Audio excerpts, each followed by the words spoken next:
UFO researcher, former state Senate candidate, and award-winning pilot John Lear. Mr. Lear, nice to have you here again. Always a pleasure to be here, George. To begin with, we have this concept of the people from other planets as little green men. Are they green from what you know? Are they all the same, or we got different kinds of them? George, there's at least 70 different species, and probably more. But yes, as odd as it sounds, there are little green men. That's not the ones we usually see, though. We see the little gray ones. They're about 4.5 feet tall. And we see the ones that are called the Nordics. They're about 7 feet tall, look like us, but they're invariably blonde hair and blue-eyed. They're one of the species that we have on ice. One of their crashes we recovered.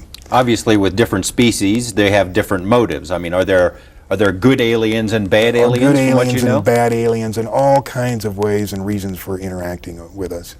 What are some of the reasons? Why would they be here? Genetic experiments, trying to, there's a misconception here. People think that our space brothers would bring us, good things and teach us how to get rid of all our diseases. And if you stop and think about it, that may not be the best thing, because if you had a society without any disease and everybody starts living 150 years, that creates a lot of problems.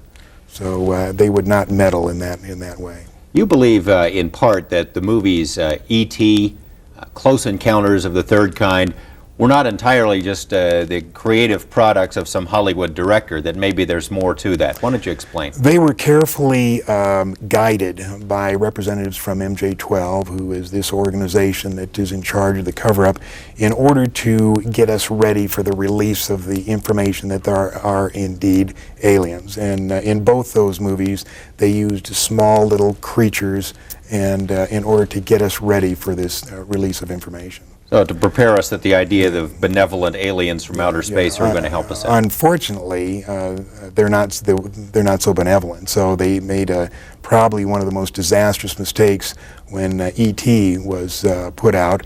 At that time was before we discovered what I call the double cross or the grand deception.